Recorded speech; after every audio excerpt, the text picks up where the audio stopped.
Hi, welcome to T-Minus Retirement, the podcast where we help launch your retirement into orbit. I'm Jay Cole. I'm Dustin Watts. As this year is coming to a close and we're starting to approach the new year of 2025, we figured it was probably time just to talk about some exciting updates for the new year, as well as just some, I don't know if you'd call resolutions, but just things to think about as we start this new year. Yeah. We'll kick it off with the tax side. So the IRS now has made it easy when it comes to figuring out what your standard deduction is.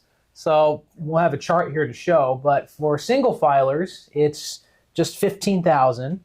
For a married filing jointly couple, it's $30,000. And then if you're a head of household, then that's $22,500. So bottom line, if all of your write-offs, and that includes charitable donations, your mortgage interest, your property taxes, certain medical expenses, sure. But if all of that is below your standard deduction, then you just take that higher amount. So $30,000 is pretty high, especially for a married couple. And usually people are just going to take the standard deduction, but it's, they've made it a lot easier for people this year. And Jay, is that something that increases each year? Is that like inflation adjusted? It is. Okay. Yeah. Now, with the Tax Cuts and Jobs Act at the moment set to sunset end of next year, that might change completely. And if that does, we'll have a video covering that. But at the moment, yes, that is adjusted for inflation each year. Okay. So usually it goes up about a couple $100 or so per single married and head of household. The next one, this is actually a pretty interesting update on 401k contribution limits. If you're below 50, then you can contribute up to $23,500 into that 401k. So you have a pretty big room of what you can put in there. Mm-hmm. Now, if you're 50 and above, generally the IRS allows you to do what's called a catch-up contribution. And so that would be an additional $7,500 that you could put into that 401k.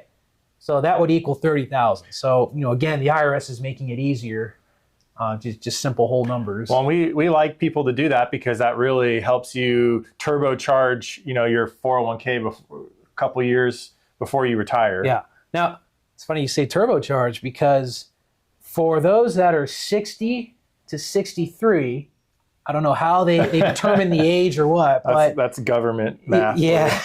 From 60 to 63, the IRS allows you to do a super contribution. Mm-hmm. And so instead of putting in $7,500 of that catch-up, you could put in $11,250.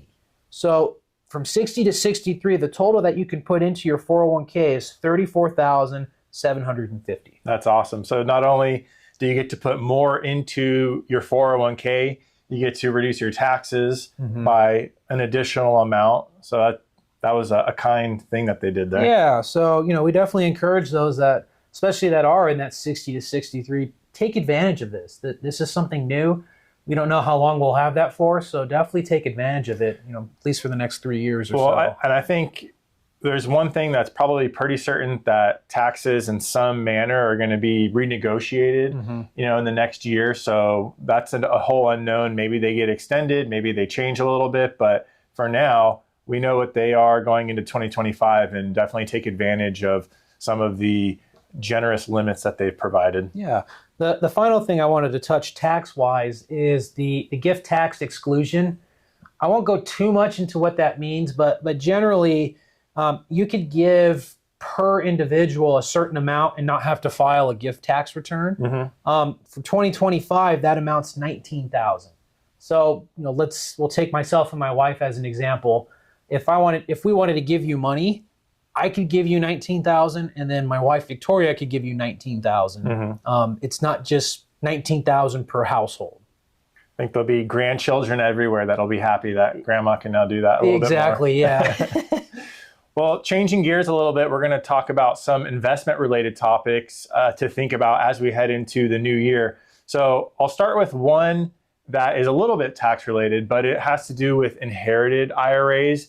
And many of you know, if you've inherited an IRA in the last couple of years after 2020, the rules got completely scrambled, is probably a nice way to say it. And so we're operating under a different set of rules if you've inherited an account in the last couple of years. technically you're supposed to have been taking required distributions in a lot of these circumstances, but I think the law wasn't written well. A lot of people weren't clear on it. So the IRS has been waiving the penalty on missed required minimum distributions really since 2020. So for the last 4 years. 2025, they've assured us that, at least currently, they've assured us that there will be required minimum distributions that are needed for inherited IRAs, I would say in most cases. And there will be a penalty if you miss it. And the penalty, I believe, is 25%. So just keep that out there. If you fall into that category, make sure that you take the appropriate amount or work with your advisor to make sure that you're going to take that and not get penalized. So that's a big one. But as we enter the new year, I thought it would be just helpful to remind people of a couple things that they can do in their own accounts as we kind of turn the page. So first and foremost, what I would say is if you have a 401k, an investment account that you're managing yourself, you might want to think about rebalancing that account. Rebalancing is bringing all of the investment amounts and targets back to their original allocation. And what that does is it balances out your risk again and brings it back in line with what you wanted it to be. You know, I'm sure over the last year, some things have done very well, maybe other things have underperformed slightly, and it kind of just brings them all back to your original target. So that's important for risk management over time. A lot of 401ks allow you to do that right in the platform. It's just a little rebalance button and it kind of brings everything back so you can start the new year fresh. Some 401ks too do allow that to be automatic where you can do it annually, semi-annually, what have you. But I'd recommend that. Another really important thing is review your beneficiaries. I say that only because you'd be surprised at how many people, you know, they go 20 years working at a company and they don't really know that they either never had beneficiaries or maybe they have an ex-spouse on there as a beneficiary. They never put their kids as beneficiaries, all sorts of things. So it's super simple. Just go and check and make sure everything is the way you want it. The next thing is really more of for the procrastinators out there. And as we get into a new year, I'd really challenge you to check off a couple of those boxes that you've been procrastinating on.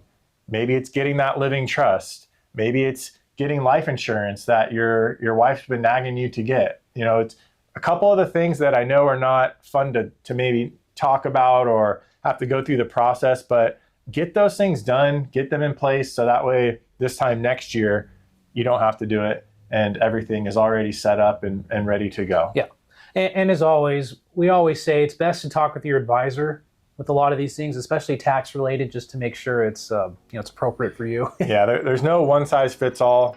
So, make sure that you fall into those certain categories. Yeah.